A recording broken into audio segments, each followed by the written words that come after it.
जय श्री राम भाइयों। भाइयों, आपका हमारे चैनल श्री राम कृपा में स्वागत है। दोस्तों, घर के देवताओं का स्थान कैसे बनाएं, घर के देवताओं को कैसे बिठाएं, ये जो प्रश्न है ये बहुत सारे साधकों, बहुत सारे जो भक्ति मार्ग में जिनका की रुचि है उन लोगों के जहन में रहता है दोस्तों। और घर के देवता ही हमारे ऐसे देव होते हैं जो बाहर की शक्तियों को हमारे घर में आने देते हैं, अच्छी शक्तियों को, और बुरी शक्तियों को रोकते हैं। दोस्तों, घर के देवता एक तरीके से हमारे घर के दरवाजे की तरह काम करते हैं, जो कि बंद होने के बाद किसी भी बुरी शक्ति को नहीं आने देते। अगर आप घर के देवताओं की सेवा करते हैं, अपने घर के पितरों की सेवा करते हैं, तो आपके घर में बरकत होती है, आप हर काम में सफल होते हैं, धन धान्य से संपन्न होते हैं। साथ में किसी भी देव की अगर आप आराधना करते हैं, साधना करते हैं, पूजा करते हैं, तो वो साधना को अतिशीघ्र जो घर के देवता है उस देवता तक पहुंचाने में आपकी सहायता करते हैं। दोस्तों, घर के देवताओं का महत्व इतना है कि अगर आप घर के देवताओं की पूजा ना करें, और चाहे कितने ही बड़े से बड़े देवता की पूजा करें, चाहे भगवान शिव की पूजा करें, चाहे आप महावीर की पूजा करें, हनुमान जी की पूजा करें, माता रानी की पूजा करें, तो कोई भी देव प्रसन्न नहीं होगा जब तक आप घर के देवताओं को प्रसन्न नहीं करोगे। क्योंकि जब तक आपके घर के देवता प्रसन्न नहीं, तो बाहर का तो बहुत दूर की बात है कि वो बाहर का प्रसन्न। तो सबसे पहले घर के देवताओं को प्रसन्न करना अति आवश्यक है। घर के देवता प्रसन्न होंगे तो आपके जो रास्ते हैं वो खुलते चले जाएंगे। दोस्तों, घर के देवताओं से आने वाले कष्ट, जब घर के देवता रुष्ट होते हैं या उनको भोग नहीं मिलता या उनका स्थान नहीं होता, तो दोस्तों घर के जो देवता हैं अनेक प्रकार से कष्ट उत्पन्न करते हैं।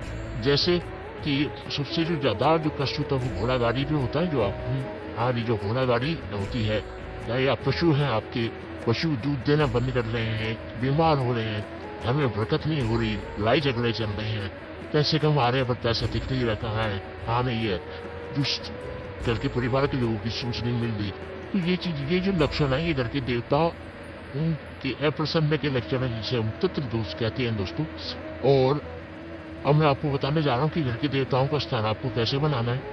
वैसे हम जो हैं हम लोग भी गांव के हैं, और हम लोग भी एक तरीके से साधक नहीं कह सकते, हम लोग एक तरीके से सेवक हैं, भक्त हैं उस मालिक के, जो कि शिव पूजा भक्ति करते हैं। थोड़ी बहुत जानकारी साधना के बारे में, थोड़ी बहुत, मैं ये नहीं कह रहा कि शक्तियाँ हैं, हाँ सेवा है, हम सेवा कर सकते हैं और सेवा हम लोग कर रहे हैं।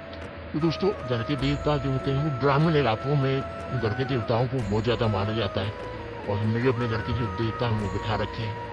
और आज मैं आपको ये बताने जा रहा हूँ कि किस तरीके से आप अपने घर के देवताओं को क्या स्थान बना सकते हैं। और खुद ही कई बार बोलते हैं कि लोग ये गंगा जी जाओ, गंगा जी से नहला के लाओ, तो मैं ये नहीं कह रहा ये तरीका गलत है, ये तरीका भी सही है। कई लोग पंडित को ले जाते हैं, कई लोग भगत को ले जाते हैं, तो पर अगर आपको चाहिए कि आप स्वयं घर के देवताओं को बिठाएं, है ना, तो आप खुद भी बिठा सकते हैं। और मैं आपको बता रहा हूँ तरीका, मैं आपको एक चीज और बता रहा हूँ कि जिस तरीके से हमने बिठाए थे उसी तरीके से वही तरीके मैं आपको बताने जा रहा हूँ। बहुत ही आसान तरीका है, और बहुत ही, जिसे कहते हैं ना कि ज्यादा कॉस्टली, पैसा ज्यादा खर्च ना होना, आपका अपना घर भी वो काम हो जाएगा जो आप बहुत महंगे में करोगे। दोस्तों, मैं आपको बताने जा रहा हूँ, ध्यान से आप सुनना। मैं आपको सबसे पहले सामग्री बता रहा हूँ कि क्या क्या सामग्री की आवश्यकता आपको होगी, क्या क्या सामग्री की आपकी जरूरत होगी। देखो, सबसे पहले दोस्तों आपको चाहिए 500 ग्राम प्योर दूध। ठीक है, प्योर दूध भैंस का मिल जाए, गाय का मिल जाए, कोई दिक्कत नहीं। दूसरी आपको चाहिए 500 ग्राम इंद्रजो। इंद्रजो जो दोस्तों होती है, इंद्रजो आपको किसी भी बंसारी से मिल जाएगा।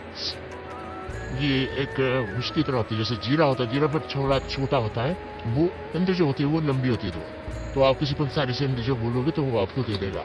500 ग्राम इंद्रजो लिख लेना आप। 500 ग्राम बतासे, सॉरी 500 नहीं, 50 ग्राम बतासे की आपको आवश्यकता होगी, 50 ग्राम इंद्रजो की आपको आवश्यकता होगी। दोबारा सुन लीजिए, आपको 500 ग्राम दूध चाहिए, 50 ग्राम इंद्रजो चाहिए, 50 ग्राम बतासे चाहिए, 5 ग्राम छोटी इलायची, 5 ग्राम हल्दी, और 100 ग्राम आपका गंगा जल आपको बस होना चाहिए। ठीक है दोस्तों, दोबारा आप सुन लो, मैं सामग्री आपको बता रहा हूँ भाई। 500 ग्राम आपके पास दूध होना चाहिए, 50 ग्राम इंद्रजो होना चाहिए, 50 ग्राम बतासे होना चाहिए, 5 ग्राम छोटी इलायची, 5 ग्राम हल्दी और 100 ग्राम गंगा जल आपके पास होना चाहिए।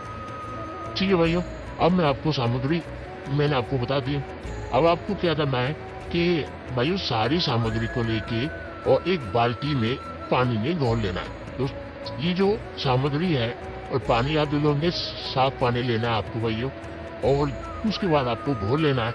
अच्छी तरीके से घोलने के बाद 2 ईंटें लेनी है। 2 ईंटें लेने के बाद दोनों ईंटों को एक एक करके 5-5 गिलास पानी से, जो घोल आपका जो आपने पानी में घोला है ना भाई, उस घोल से मिलाना है। आपको क्या करना है, दोनों ईंटों को, जो आप 2 ईंटें लोगे, उन ईंटों को 5-5 जो घोल है आपका पानी में घोला है सामग्री का पानी के साथ, उन्हें मिलाना है घर के पितरों का नाम लेके। अब जैसे आपके घर के पितर हैं, घर के पितरों का जब आप नाम लोगे, मान लो भैया जैसे मैं हूँ, तो मैं छोटे बड़े पितर का बोले विषय दे, वो पितर का नाम लूंगा। आपके पापा हैं जो नहीं है तो उनका नाम लेना है भैया। उसके बाद में ईंटों को नहलाने के बाद आप उन पे कलावा आपको बांधना है। उसके बाद हल्दी के साथिया दोनों पर बनाने हैं, दोनों ईंटों पर हल्दी के साथिया बना देने हैं। अब आपको क्या करना है भाइयों, नई स्वापी लेनी है, नया कपड़ा लेना है। नई स्वापी या नया कपड़ा लेके उनके ऊपर ईंटों को रख देना है। ये ईंटों को आप रख दोगे तो इस कपड़े को जो अभी हमने रखा है ईंटों को, जिस कपड़े पर, इन कपड़ों इस कपड़े को ईंटों समेत एक आसन पे आपको रख देना है। यानी कोई कपड़ा लेके उसके ऊपर आपको एक आसन टाइप बना देना है घर के पितरों का, वहां बैठाना है। जहां आपको घर के देवताओं को बैठाना है भाई, वो ध्यान से सुन लेना, जहां आपको घर के देवताओं को बैठाना है वहीं पे ही आपको ईंटों को रखना है कपड़े समेत, कहीं और मत रखना। जहां आपने उस स्थान को साफ कर लेना है, गंगा जल छिड़क लेना है, उसी स्थान पे रखना है। उसके बाद ईंटों के सामने जहां आपने स्थान बनाया है घर के देवताओं का, उन ईंटों को जो आप स्वापी के ऊपर रख दोगे जहां आपने स्थान बनाया है, उसके सामने घी का दीपन जलाना है। और चूल्हे की जो अंगारी होती है, उपले होते हैं हमारे घर में, उसके ऊपर आपको भोग दे रहा है घर के देवताओं के नाम का। घर के देवताओं का नाम का भोग दोगे भाई, आपको घी बुरा, 2 लौंग, बतासा, 1 कपूर पर भोग देना है घर के देवताओं के नाम पर। ये सारी प्रक्रिया जो है भाई, वो आपको करनी है शाम के समय, ना कि सुबह। शाम के समय ये प्रक्रिया करने वाली है। मैं आपको दोबारा कह रहा हूँ, शाम के समय इस क्रिया को आप करना। उसके बाद ये सारी चीजें होने के बाद हाथ जोड़ के आप सो जाए। शाम को हो जाएगी, रात हो जाएगी, सो जाओ। अब अगले दिन सुबह क्या करना है, अगले दिन सुबह आपको क्या करना है, ईंटों का चबूतरा टाइप बना देना है। ठीक है भैया, ईंटों का चबूतरा बना दोगे। और जो ये ऐसे आपको चनौरी होती है हमारी, चनौरी मिलती है, धूप बत्ती और लड्डू, चनौरी हो, धूप बत्ती भी और 1 लड्डू, 5 लड्डू आप ले लेना। घर के देवताओं को चढ़ाना है घर का, और घी का दीप पर जलाना है। तो आपके जो घर के देवता हैं वो शांतिपूर्वक बैठ जाएंगे। उनसे प्रार्थना भी करने की है, देखिए मित्रों, जो भी गलती हुई हो हमसे हमें माफ करो, और तुम्हारा स्थान हमने यहाँ बनाया है, यहाँ पर विराजमान हो जाओ। तो दोस्तों आप देखोगे, मैं आपको ये सच्ची बात बता रहा हूँ, मैं भी गाँव का हूँ और आप लोगों को बता रहा हूँ, हम भी भक्ताई लाइन में हैं। आप इन चीजों में हम भी मानते हैं, और आप देखोगे तो आपके घर के देवता शांतिपूर्वक बैठ जाएंगे। बैठने के बाद आप जब उनकी सेवा शुरू करोगे, आपको पूर्णमासी और अमावस्या जो आती है, उनकी सुबह आपको घर के देवताओं को नहलाना है, जो जलानी है। हर पूर्णमासी और हर अमावस्या को आपको ये करना है। 15 पूर्णमासी और अमावस्या टोटल मिला के 15 होने चाहिए।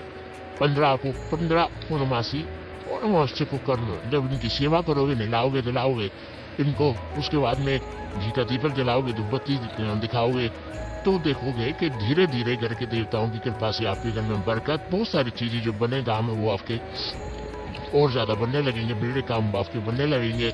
साथ साथ में घर में बरकत होगी, घर में शांति होगी। तो इस तरीके से घर के देवताओं को आप बिठा सकते हैं। और दोस्तों ये हमने भी इसी तरीके से बिठाया, आपको भी इसी तरीके से बता रहे हैं दोस्तों। ठीक है, अब भाइयों अगर आपको ये चैनल अच्छा लगता है, अगर आपको ये वीडियो अच्छी लगी है तो यार सब्सक्राइब कर दो